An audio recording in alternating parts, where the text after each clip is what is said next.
Eu sempre era visto como alguém que está atrapalhando, indesejado. Já nasci criando problemas. Minha mãe quase morreu ao me dar a luz.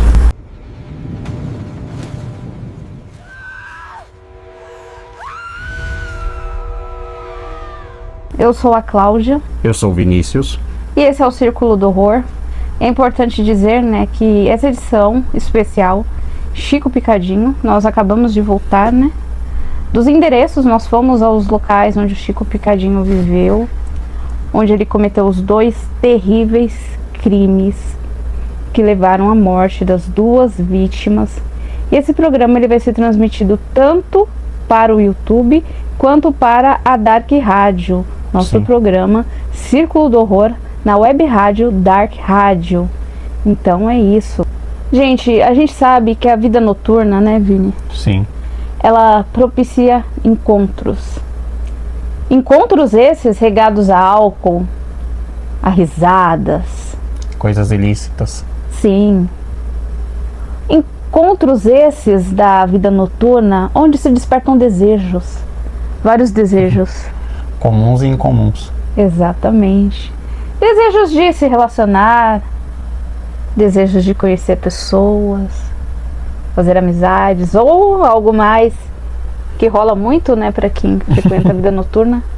A gente sabe que a acessibilidade sexual é uma coisa comum, né, nas noitadas, mas também pode suscitar outro desejo, o desejo de matar. Essa é a história de Chico Picadinho, Francisco Costa Rocha.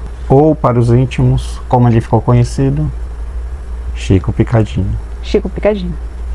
É uma história pesada. A frase que o Vinícius disse no início, né? É o que aconteceu com ele. Ele já nasceu indesejado. Ele já nasceu sentindo que estava atrapalhando. E ele ganha esse apelido de Chico Picadinho devido ao brutal ato dele de esquartejar as suas vítimas, depois que elas ali já haviam entrado em óbito. O Chico, ele era um filho bastardo.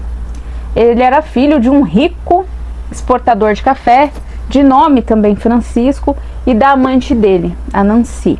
O pai do Chico, ele tinha ali a sua esposa oficial e tinha 6 filhos do casamento oficial. Com essa amante, a Nancy já havia tido 2 outras gestações, as 2 primeiras gestações. E o pai do Chico havia feito ela abortar essas 2 gestações. Só que na terceira, a Nancy ela não quis mais abortar. E foi quando nasceu o Francisco Costa Rocha, Chico Picadinho. E durante o nascimento houve ali algumas complicações no parto. De fato, a mãe dele quase morreu, a Nancy. E o pai do Chico aproveitou aquele momento do parto para exigir que o médico fizesse ali uma ligadura de trompas na amante dele, impedindo assim que ela engravidasse de mais filhos dele. Obviamente que o pai do Chico ele não vem assumir esse filho, ele desprezava essa criança, né? Era uma criança muito indesejada para ele. E o Chico ele passou por certas coisas ali na infância que marcaram profundamente a vida dele e também com certeza ajudaram a desenvolver esses atos, essas disfunções mentais que levaram a atos tão brutais quanto os que ele praticou. Bom, o pai do Chico, né, vamos falar assim, né, porque o pai dele também chama Francisco, né, ele sustentava completamente a casa, né, dando, né, um ótimo suporte, né, para Nancy, para a mãe do Chico. E só que ele era um homem muito ciumento e controlador. Ele não assumiu o Chico. E devido a uma doença respiratória, né, da Nancy, a Nancy teve tuberculose, né, ele teve tuberculose e isso levou ele a abandonar de vez a família. A sua família paralela. Na verdade, quando a Nancy ela desenvolveu a tuberculose, o pai do Chico enviou a Nancy para uma clínica especializada no Rio de Janeiro e o menino ele foi viver em um sítio que era do pai dele, só que num lugar muito afastado, onde o Francisco, esse rico exportador de café, nem ia praticamente, e o Chico viveu ali durante 2 anos com um casal de caseiros. E durante esses 2 anos, o Chico ele foi espancado ali pela mulher desse casal e ele foi violentado pelo homem. E o Chico ali desenvolve já os traços da sua psicopatia, porque lá ele matava gatos. Sim. E, né, segundo ele, para testar as 7 vidas dos gatos. E cada gato que ele matava, ele aperfeiçoava ali as técnicas dele. Então ele já tinha, ali desenvolvendo nessa tenridade os traços da psicopatia dele.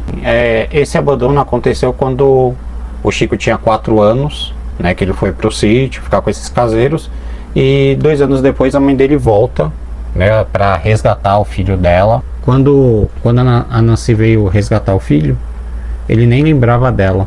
Foi uma coisa muito estranha que ele relata. E assim, quando a mãe dele saiu da clínica, ela tentou procurar o pai do Chico, o Francisco, só que ele tinha horror a essas doenças, que eu acho que é uma coisa da época, eu acredito, por ser uma doença um tanto quanto não esclarecida para a época, né, ele acabou ficando com preconceito da tuberculose. E ele não quis voltar com a Nancy, e ela também não conseguiu nenhum tipo de benefício por ela ser amante, né? Exatamente. E após esse resgate ele foi viver com a mãe, e ela tentava sustentar trabalhando de cabeleireira, trabalhando de costureira, e também ela se prostituía na casa que eram deles. Então o Chico acabou vendo muito entre e sai de homens e presenciando também alguns atos, né, da mãe dele, coisas, né, acredito eu que pesadas, onde ajudou ainda mais a moldurar o traço dele de psicopatia. Sim, o Chico, ele relata que ele ouvia as coisas que aconteciam, né? E ouvia os momentos, infelizmente, ali que a mãe estava com os homens, e até momentos em que esses homens batiam na mãe dele. Você pensa, né, naquela década, em plenos anos 50, né? Então, muita coisa acontecia. E algumas violências ainda eram contra a mulher, ainda eram bem comuns, né? Sim, a mãe dele falava para ele não sair do quarto enquanto esses homens estavam lá, mas ele acabava espiando, acredito, né? Que tudo isso na cabeça dele foi um caos. Sim. E ele fez xixi na cama ali até por volta dos quase seus 6 anos de idade. Ele era um menino que tinha muitos sangramentos nasais, ele sofria de muito terror noturno.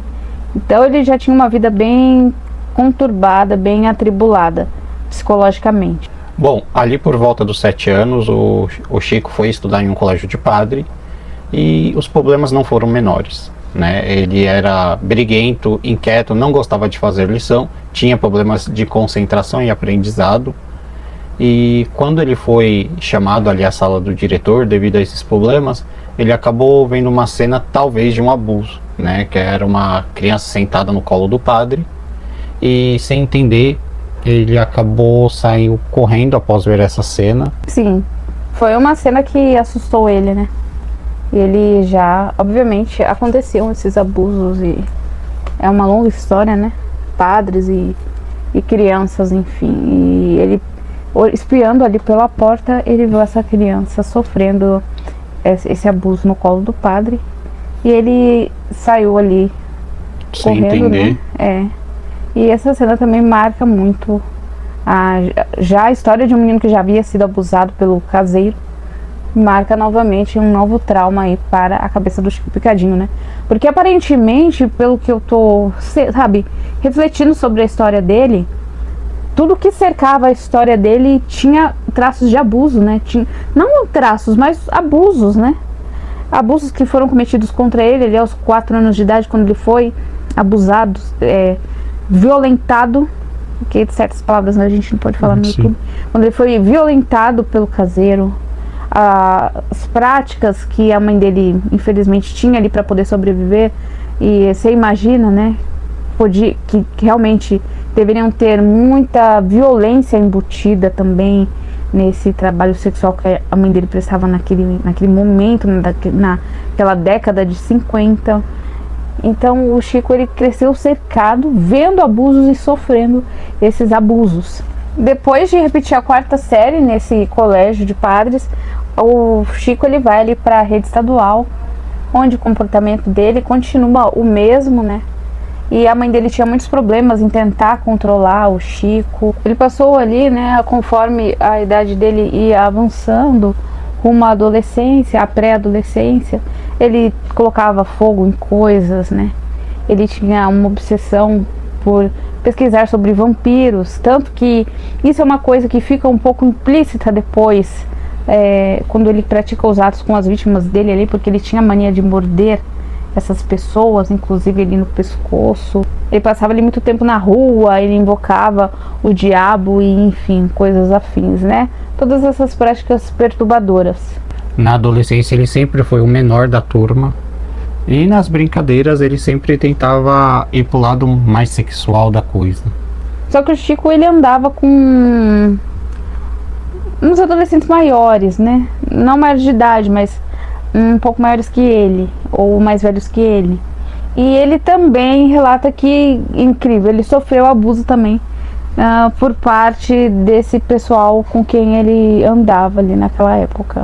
Ali por volta dos 15 anos, seu maior sonho era ser marinheiro. Porém, ele não conseguiu seguir com isso. A escola naval não autorizou a viagem dele ali para Santa Catarina. E a mãe dele reagiu muito mal, chorou, esperneou. E aos 16 ele se mudou para o Rio de Janeiro com a mãe e com o padrasto. Na verdade, essa questão dele ser marinheiro é porque a mãe dele não autorizou essa viagem dele para Santa Catarina. Ele tinha 15 anos, ele precisava da autorização da mãe dele para poder ir para essa escola naval. E até então era o sonho da vida dele, né? O Chico, ele, naquela altura, ele já tinha tido ali pequenos trabalhos, mas ele não conseguia se manter em nenhum. Não era uma coisa que ele gostava, ele não tinha o foco, ele queria a vida na rua, enfim. Só que ser marinheiro era o verdadeiro sonho dele e a mãe não permitiu que ele fosse. E isso também foi uma coisa que, segundo ele, impactou bastante a vida dele. Talvez se ele tivesse ido, talvez tivesse sido diferente, quem sabe. Ele veio aqui para São Paulo, na verdade, saindo do Rio de Janeiro, porque ele se alistou para ser paraquedista. E ali no Campo de Marte, onde ele serviu por 6 meses, e depois ele começou a fazer algum trabalho administrativo, onde ele fazia alguns pagamentos, servia café. E ali no Campo de Marte ele conheceu um técnico americano chamado Matias, onde ele foi uma espécie de guia ali para o Chico, levando ele a conhecer os lugares aqui em São Paulo, a boemia paulistana. Sim, ali ele teve um dos primeiros contatos assim com os benefícios de uma companhia masculina. É uma coisa que depois, mais tarde, vai acontecer novamente na vida do Chico. Então esse técnico, o Matias, o americano, que até pretendeu levar ali o Chico para os Estados Unidos, porém ele não quis, levou ele para conhecer bares, bons restaurantes. Então ele começou a desfrutar ali do seu primeiro contato com uma vida de um padrão melhor. O Chico, ele sofre ali de muita instabilidade, né, para tentar manter um emprego. Ele tentou também ser policial militar, mas foi uma tentativa mal sucedida, ele não conseguiu passar, enfim, no processo. Então ele foi ser vendedor da Geslever, né? Hoje acho que Unilever. Mas ele estava ali já se envolvendo com o álcool, que foi um vício muito forte na vida dele. E ele ficou procurando algum emprego que pagasse bem, mas que não tivesse que ter tanta disciplina e onde ele pudesse ter essa vida livre dele, até que ele se torna um corretor de imóveis. Mas nesse processo dessas questões de troca de emprego, enfim, ele conta ali com a ajuda de alguns homens com quem ele saía por inúmeros benefícios financeiros, ou até mesmo de ir a bons lugares, espetáculos, coisas assim, enfim. Então o Francisco, ele meio que também fez esse mesmo tipo de trabalho que a mãe dele fazia, né? Também buscando ali na companhia de homens os benefícios para ter a vida que ele queria naquele momento.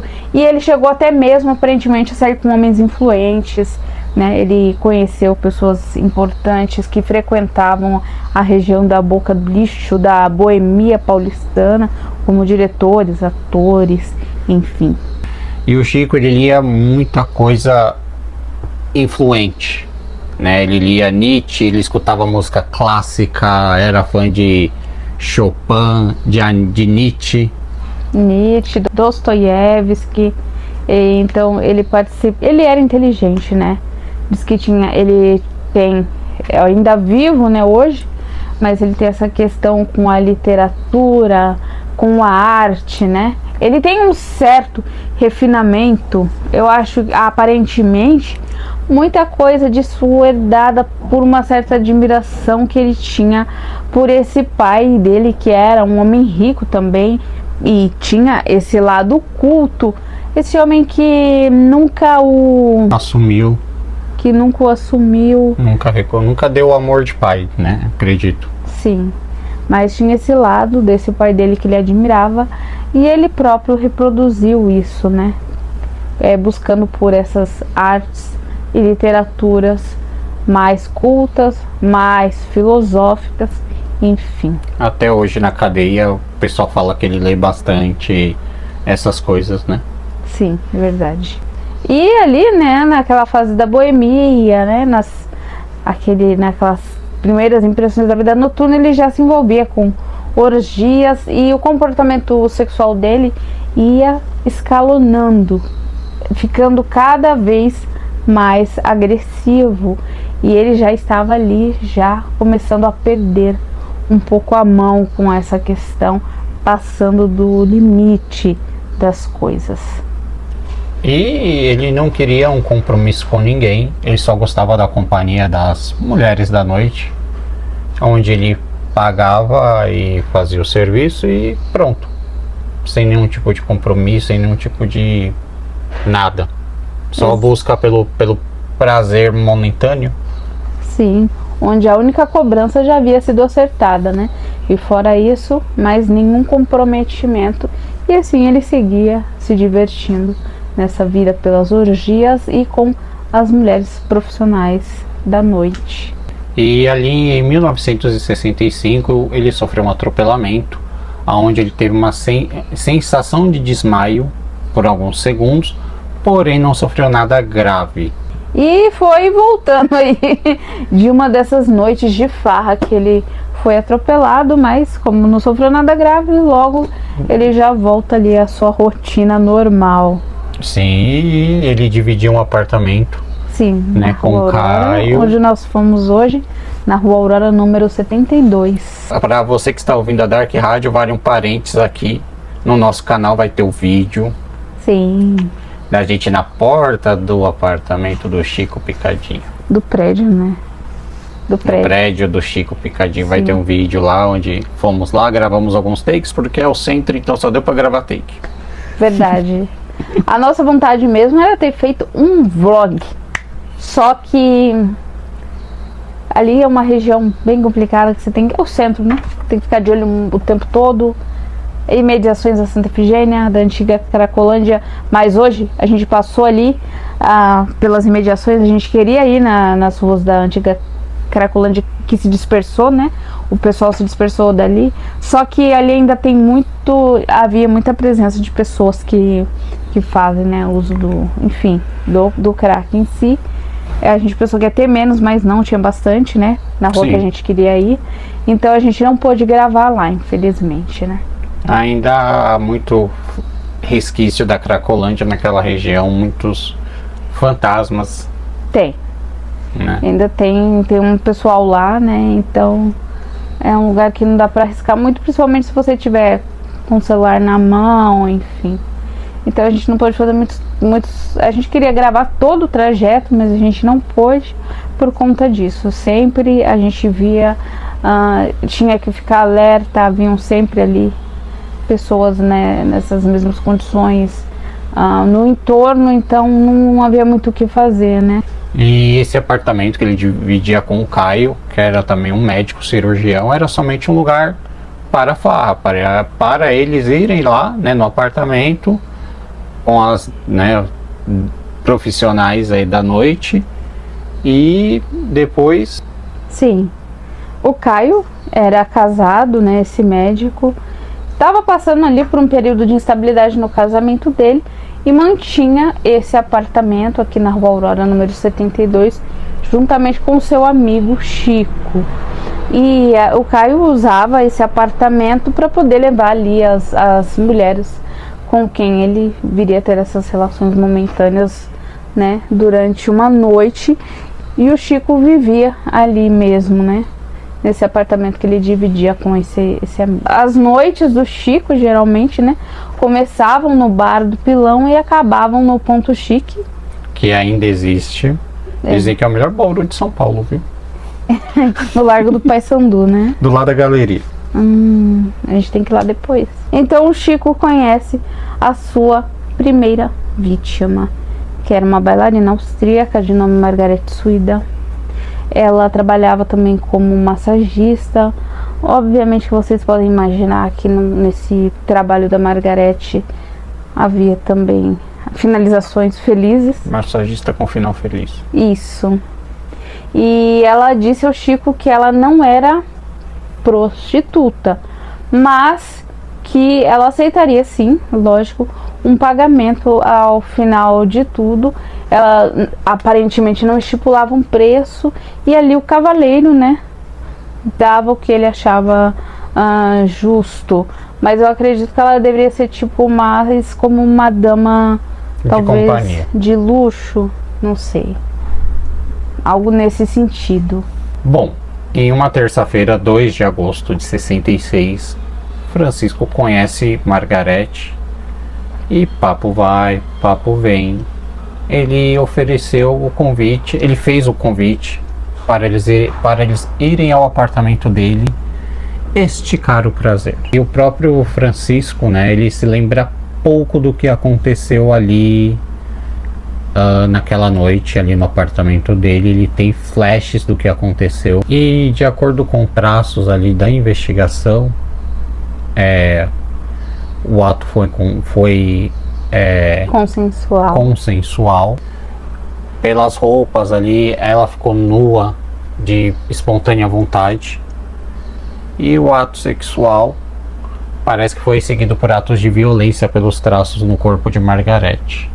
Tem traços de mordida, tem traços de espancamento. Um dos primeiros flashes que o Francisco tem é ele com a mão no pescoço da Margarete e enforcá-la. Bom, quando ele cometeu esse crime, né, com a dançarina, com a Margarete Suida, isso. Margarete Suida. Bom, quando ele cometeu esse crime com a Margarete Suida, ele tinha apenas 24 anos de idade e ele levou cerca de 3 a 4 horas para poder, digamos, desmembrar o corpo. E ele só foi em 1966, né? Esse primeiro crime do Chico. E ele levou 3 a 4 horas para desmembrar o corpo, porque o que ele tinha ali disponível no apartamento dele para poder fazer isso? Uma tesoura, gilete e faca de pão. Então, vocês imaginam o pandemônio que foi a cena desse crime. Ele estrangula ali a Margarete no quarto. Depois disso, ele arrasta o corpo dela até o banheiro. Ele coloca o corpo dela na banheira e começa, né, a dissecação. Ali no banheiro, né, ele coloca o corpo da Margarete de barriga para cima e com uma gilete ele começa a retalhar o corpo, né, começando ali pelo dorso, retirando os mamilos, indo ali depois, acredito eu, que abrindo o corpo, indo para as vísceras, intestino e retirando, né, os músculos, as vísceras, as partes moles. Ela foi eviscerada. Ele retirou, né, os seios da Margarete, foi tirando as partes moles, foi tirando os músculos. Gente, que coisa tenebrosa. Bastante. Terminando a parte da frente, ele vira ela de costas na banheira e começa a retirar uma parte ali das costas, né? Pelo que a gente está estudando aqui, foi o lado direito. Sim. E retira uma parte ali do músculo das costas, indo até a parte das nádegas. Foi concluído ali, né? Porque tinha muitas pegadas de sangue. Pegadas indo, pegadas vindo, aquela confusão. Então, pôde-se concluir que ele entra e sai daquele banheiro ali muitas vezes durante aquele processo terrível que ele estava fazendo ali. E a perícia fez um exame ali no local do corpo da Margarete, onde foi encontrado sinais de evisceração parcial, bastante ferimentos e alguns ferimentos até perfuro-incisos, ferimentos profundos ali, né, com sinais de escárnio, de né? Foi uma cena, acho que de muito terror. A Margarete, ela tinha ali no pulso dela, né, uma atadura, cobrindo ali um sinal de uma tentativa, né, de suicídio que ela havia feito anteriormente. E aqui no Brasil, a Margarete só tinha o ex-marido dela. Ela havia se separado e ela foi praticamente enterrada como indigente, né? Ninguém reclamou o corpo, ninguém foi enterrá-la. Aí o Francisco, ele foi voltando assim, né, pelo que ele diz, e ele alega ter ficado perplexo com o ato que ele havia feito. Ele se limpa ali com uma garrafa de álcool que havia em cima da mesa, ele se troca. Ali já haviam passado algumas horas e naquela noite ele ia jantar, já estava anoitecendo, e ele ia jantar com um amigo dele, com quem ele dividiu o apartamento, o Caio. Na hora que o Caio chega ao apartamento, ali ao prédio da Rua Aurora, o Francisco não deixou nem ele subir, né? De início, ele já esperou o Caio ali no térreo e relatou para ele que tinha um grave problema que havia acontecido, onde o Caio até brinca se era dinheiro ou mulher o problema dele.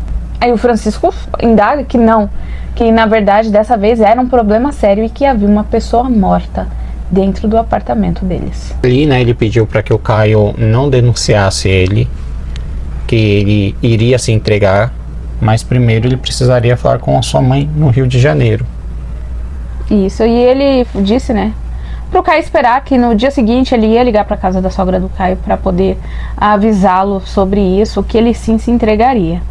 Porém, o Caio, ele estava perplexo.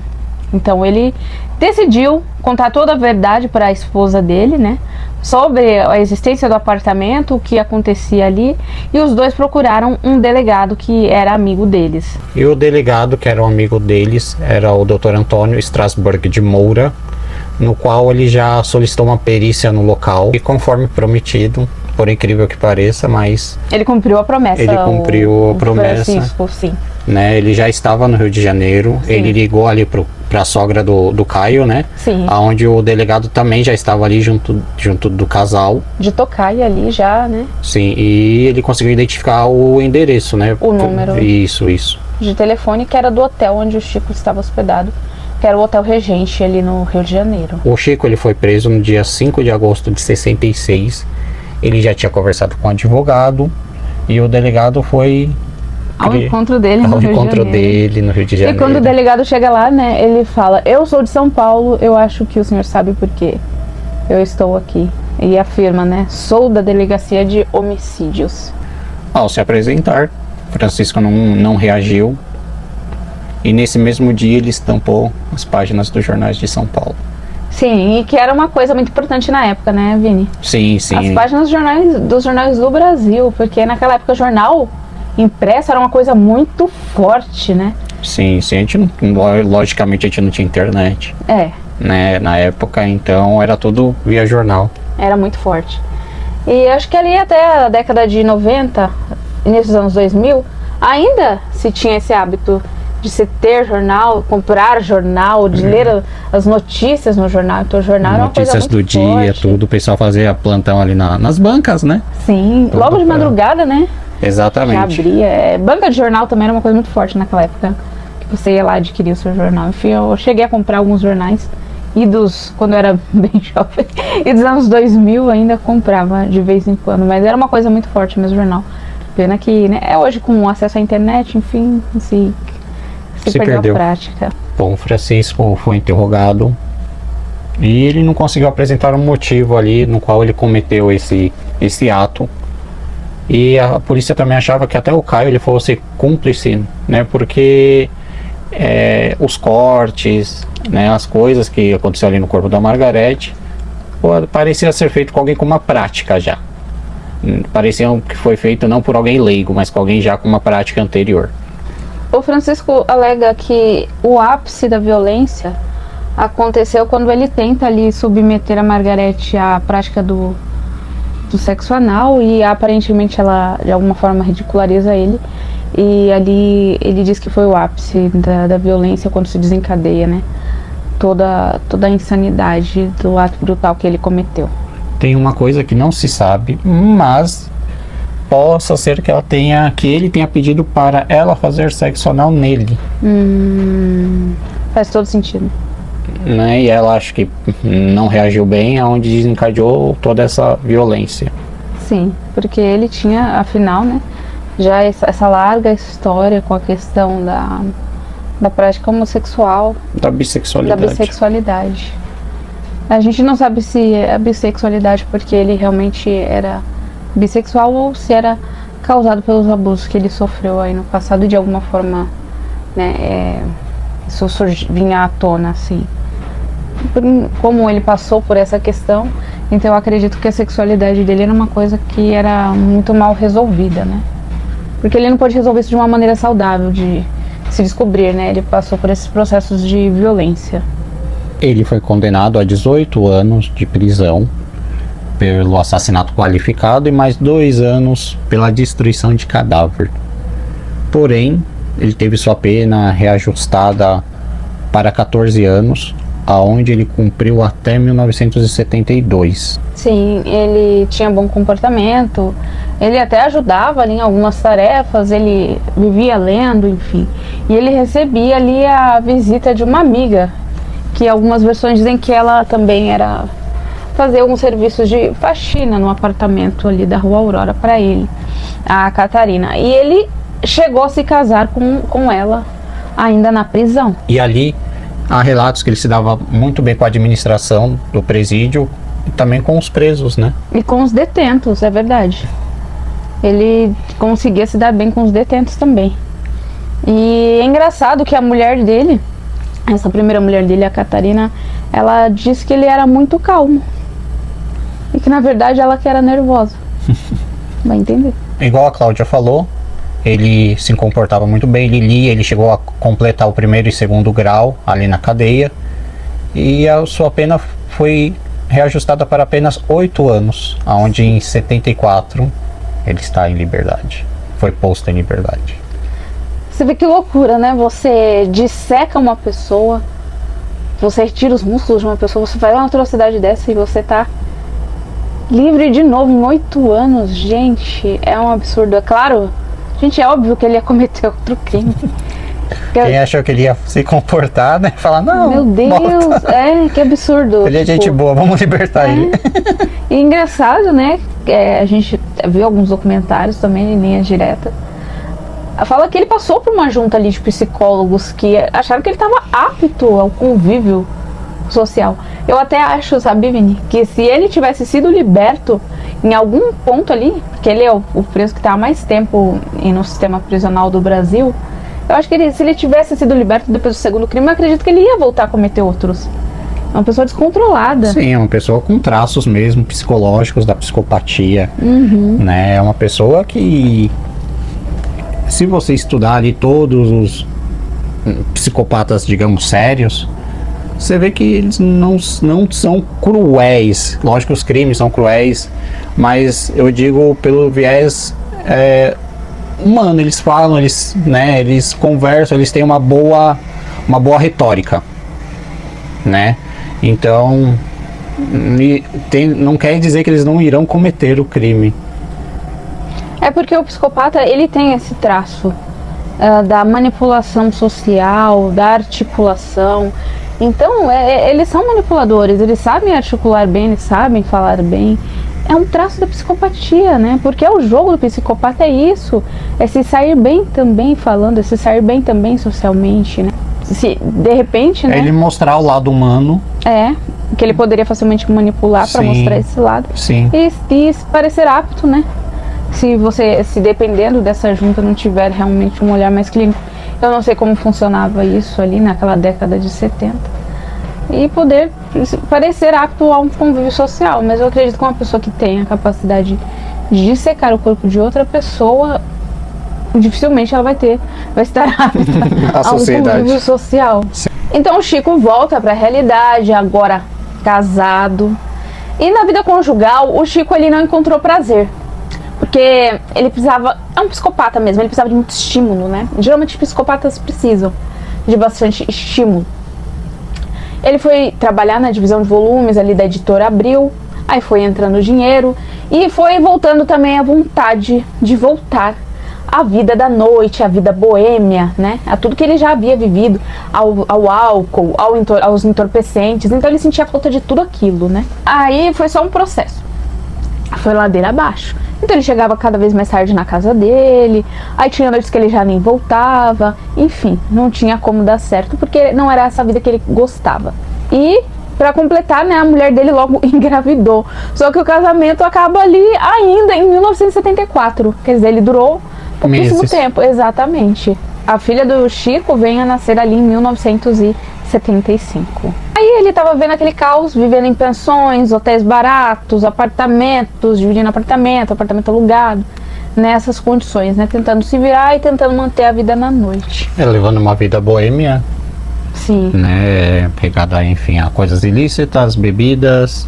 Exatamente. E chegando até a viver na liberdade. Liberdade essa que o Vinícius conhece bem, que ele viveu lá há muito tempo, né, Vini? Sim, nesse bairro. E ali ele conheceu Berenice, né, que é talvez aqui relata que é sua paixão carnal, né, no livro que nós estamos estudando para fazer isso, né, e onde ele teve também um outro filho. Sim, ali com a Berenice ele teve o segundo filho dele, que tem até um fato engraçado assim, porque ele chegou a encontrar esse segundo filho dele na cadeia. Que o filho dele, ele passou também a sofrer de alguns transtornos, uns transtornos ali meio esquizofrênicos, meio paranoicos, enfim, cometeu alguns atos ilícitos. Eu acredito que nada que se chega a homicídio, nada, falo de roubos, enfim. E ele chega a encontrar o pai na cadeia ali, quando o pai foi preso novamente. Os dois conviveram um tempo dentro da cadeia. Que loucura. Sim, o pai do ano. O pai do ano. E foi ali que ele teve, né, mais convivência com esse segundo filho dele. E mesmo com essa segunda esposa, isso não impediu que ele regressasse à sua vida boêmia, a sua vida de sexo, drogas e rock and roll. Ali, né, aqui perto. Nós moramos aqui no centro, então é logo aqui perto, lugar conhecido como a Boca do Lixo. Exatamente. Lugar que era, né, foi um marco ali de uso de entorpecentes. E em 13 de setembro de 1976, o Chico ele estava ali na lanchonete Helenice, comendo seu lanchinho pá, e ele conhece uma empregada doméstica de nome Rosimeire. E, adepto ali do surubão, né, ele convida a Rosimeire para ir pro Hotel Carnot com ele, junto com mais um casal. Mas não era bem uma surubona, né, porque os dois foram para um quarto a sós. E quando eles começaram ali o ato libidinoso, ele despertou novamente o Francisco agressivo, né? E ele começa a tentar estrangular a Rosimeire. Ela desmaia a certo ponto e acorda com ele tentando morder o seu pescoço, né? Volta aí a versão do vampiro. Ele queria morder a Rosimeire. Aí ela gritava, né? Então, como ele estava no hotel, ele ficou com medo. Você vê que essa questão dele falar que estava fora de si, talvez ele não estava tão fora de si quando ele estava fazendo esses atos. Porque ele sentiu medo, né?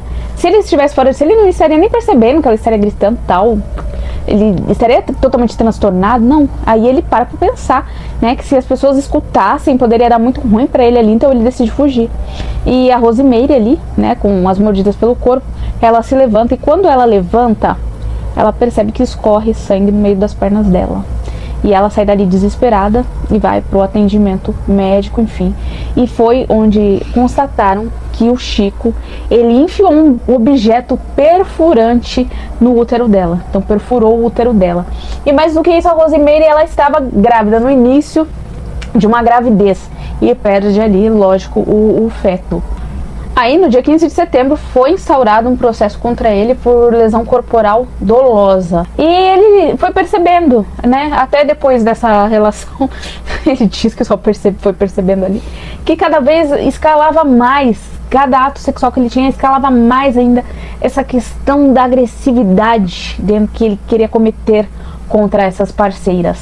Então ali se relata que quase meia dúzia de mulheres, né, ele precisava, durante esses atos, asfixiar essas parceiras, e era a forma como ele sentia prazer, né, levando elas a quase a perda da consciência. E ali no ano de 76, no dia 15 de outubro, ele conhece Ângela, na mesma lanchonete que ele frequentava, lanchonete Helenice. A Ângela era uma profissional ali do sexo e também acusada de pequenos furtos.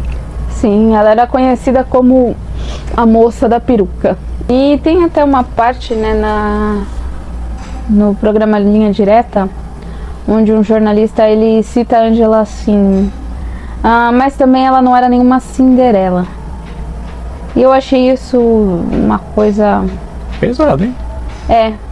Pesado. Eu achei isso tão escroto, eu achei isso tão podre, sabe? Pra você falar de uma pessoa que foi vítima de um esquartejamento, de uma nova dissecação, de um ato tão brutal por um psicopata, de um crime tão marcante, você reduzir a vítima desse jeito. Parece que, não, tipo, tudo bem, morreu, mas enfim, né? Já não era grande coisa, tipo, nossa, que absurdo. Totalmente então, baixo nível. Totalmente, muito baixo. Muito.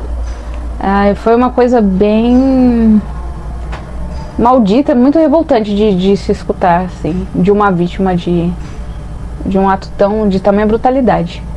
Por mais que a pessoa tivesse ali as suas práticas, enfim, vivendo naquela vida, na boca do lixo, como profissional do sexo, e tendo esses desvios de caráter, mas não faz sentido você se referir à vítima de um crime dessa forma.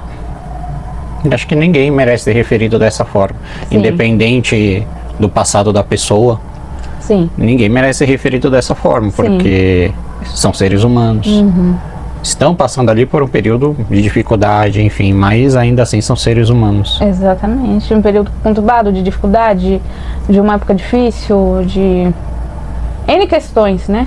Mas eu achei isso muito baixo. Muito. E só um adendo, né? A boca do lixo, que brevemente vamos visitar. Sim. Né? Ali também era um lugar de cultura. Era um lugar onde eram feitos filmes. Muitos diretores passaram pela boca do lixo. Vide a Zé do Caixão, né? Um dos maiores diretores de filme de terror. Teve ali também, né, seu período na boca do lixo.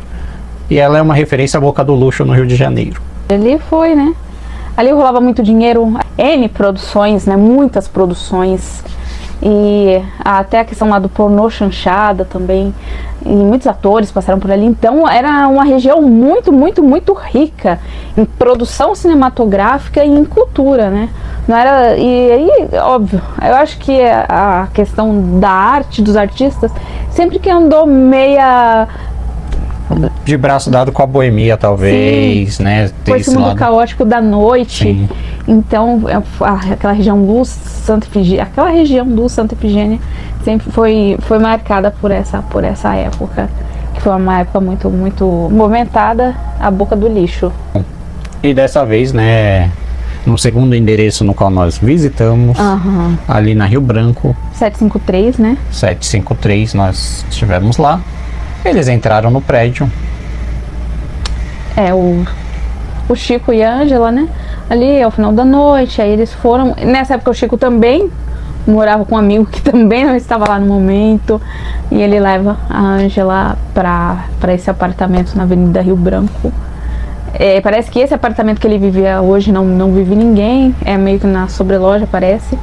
E a gente viu lá, parece que só os apartamentos mais acima que realmente tem moradores, né? Sim. Ali, durante o ato, Francisco despertou seu lado Chico picadinho e agiu com o mesmo sadismo e masoquismo, né? E matou a Ângela pelo seu sinal, estrangulamento. Então, assim, eles estavam em pleno ato quando ela foi morta, né? Ela estava sobre o corpo dele e ele, tendo o ato carnal, e ele a estrangula e ela vem a óbito. E ali, né, mais uma vez, percebido que ela havia falecido, mais uma vez ele cai em si, por incrível que pareça, e começou a se dar conta do que isso pode ocasionar para a sua vida, como se não tivesse aprendido a primeira vez. Pelo menos ele nunca vai aprender, não aprendeu nunca, né?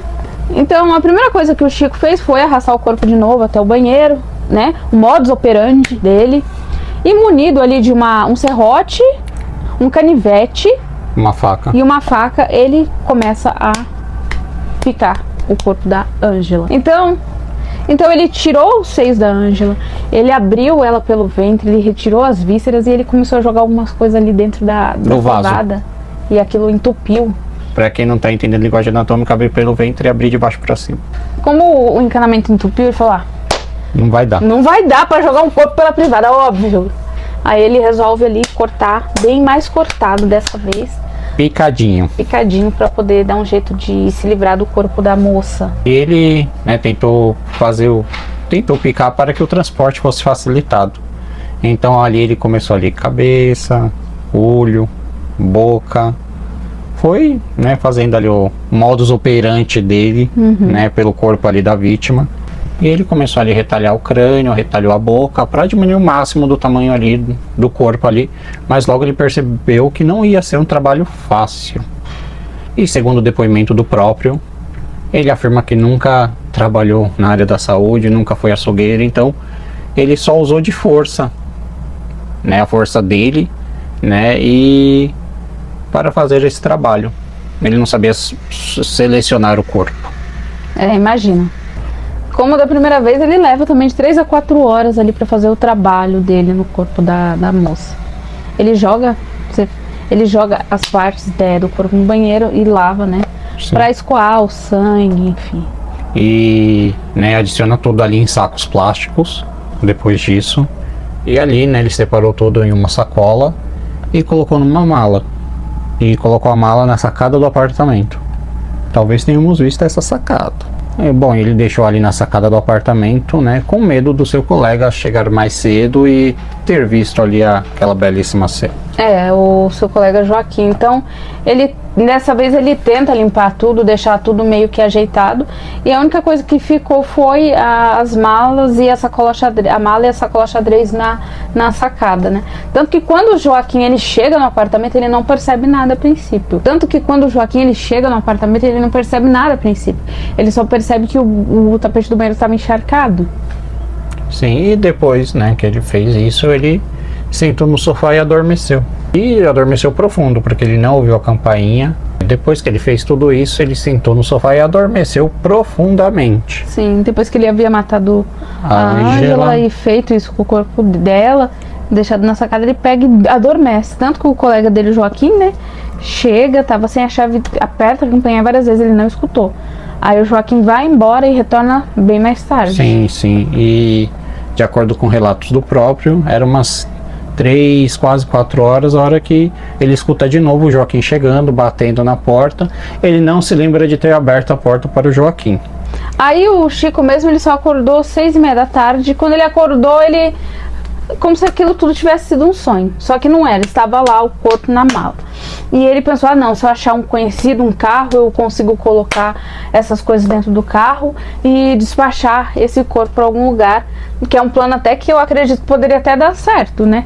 Se por ela, enfim, ser uma pessoa que estava suscetível à noite, talvez naquela época não se buscasse com tanta intensidade, eu não sei, mas aí o Francisco ele sai do apartamento e ele deixa um bilhete pro Joaquim. E, gente, e é assim, porque falando as profissionais do sexo naquela época, gente, elas não eram muito procuradas pela polícia quando elas desapareciam. Era uma outra época. Infelizmente acontecia isso, né? E até a lei de proteção às mulheres, ela não era efetiva, não existia a Lei Maria da Penha como existe hoje. Então era uma outra época. E ele deixa esse bilhete pro Joaquim, onde ele diz: amigo, viajei, muito obrigado. Só que as malas ainda estavam lá, porque ele ainda estava procurando um jeito de despachar essa mala e essa sacola, enfim. E o colega dele chegou ali no apartamento, o Chico já não estava lá, e foi ao banheiro, encontrou ali um pano molhado. Ele resolveu levar o pano até a sacada. E ali na sacada, o que ele encontra? A mala. E até ele pensou ali, né? Ele viu vários sacos ali. Ele pensou que se tratava de um manequim. Ele, né, foi mexer ali e, né, ele viu ali que se tratava de um corpo de verdade.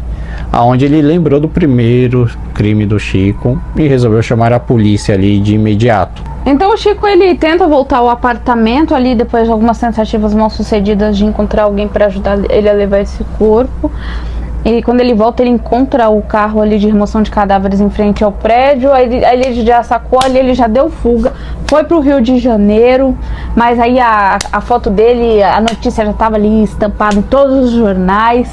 Então o Chico ele ficou rodando ali pelo Rio de Janeiro, foi para alguns pontos ali, mas ele ficou sem dinheiro. Aí ele tentou vender o relógio dele. Aí ele pensou, não, vou ter que sair do país. Aí ele teve a brilhante ideia de tentar contatar um ex-amigo de cela dele, que era o Baianinho Charlatão. o Baianinho Charlatão. O amigo ali dele, né, esse Baianinho Charlatão, ele fez o contato, eles conseguiram, né, o Chico conseguiu fazer contato com ele. E ele prometeu que iria ajudar o Chico, dando algum dinheiro. Ele se desculpou, né, porque não podia levar o Chico para casa, visto que a mulher dele iria reconhecê-lo, dada a fama, né, dele. Então eles combinaram que no dia seguinte o Chico ia encontrar ele em um determinado ponto ali do Rio de Janeiro para pegar o dinheiro. Só que uma coisa que nunca ficou claro era se o Baianinho era um informante da polícia, porque no dia seguinte, nesse ponto de encontro, o Chico foi preso. Então, assim, na verdade, todos os amigos que ele tinha, nenhum deles segurou a barra dele. Todos eles delataram ele, né? Lógico. Pô, puta um crime hediondo, né? Ninguém ia encobrir uma merda dessa, né? Todos rapidamente delataram ele, rapidamente. E, né, no seu julgamento, ele alegou que ele sofria de perturbação mental. Alegou que seus crimes eram consequências dessa perturbação e até a retaliação, que ele alegou que era sem dolo, porque era uma consequência disso, né, dessa perturbação. Então ele não queria fazer nada, foi uma consequência dessa loucura dele. Durante esse julgamento foi apresentado ali um laudo feito pelos psiquiatras, né, pelo pessoal da época, alegando que ele era assim um portador do transtorno de psicopatia do tipo complexo. Ele foi condenado a 22 anos e 4 meses de prisão. Detalhe que o júri ele não foi totalitário, né? Ele foi, né, houve a condenação, mas, né, o júri não foi no seu total acusando de ser culpado dos seus crimes. Nossa, pensa. Em 94 foi emitido um outro laudo no qual ainda reforçava né, o seu diagnóstico do transtorno de psicopatia. Dessa vez o laudo dizia que era uma psicopatia perversa e amoral. Pelas leis brasileiras, o Chico ele deveria ter sido liberto em 1998. Ele está em Taubaté, né? Ele deveria estar em um hospital psiquiátrico, mas vocês sabem que hoje em dia existe toda essa lei antimanicomial. E o Chico ele não foi solto porque ele realmente não detinha condições de viver em sociedade. E isso gente, é mais do que óbvio de que ele sim cometeria outro crime novamente. Então ele é o detento que está há mais tempo no sistema prisional brasileiro, hoje aí já com seus 80 e poucos anos de idade. Estamos na torcida para que ele supere o recorde. Sim, que ele permaneça lá. Que ele permaneça, né, por lá. Sim, tudo bem que hoje já com 80 e poucos anos, mas pense, se esse homem tivesse sido solto mesmo, depois do segundo crime, teria uma terceira, uma quarta, né? E sei lá quantas vítimas. Exatamente. E esse foi o caso do Chico Picadinho. Muito obrigado. Curtam a gente, nos acompanhem no YouTube, aqui na Dark Rádio. Sigam a rádio, sigam o Círculo do Horror no Instagram, sigam o Zite _666. E contamos com o apoio de vocês. Vocês moram aqui no nosso coração. Muito obrigado e até o próximo.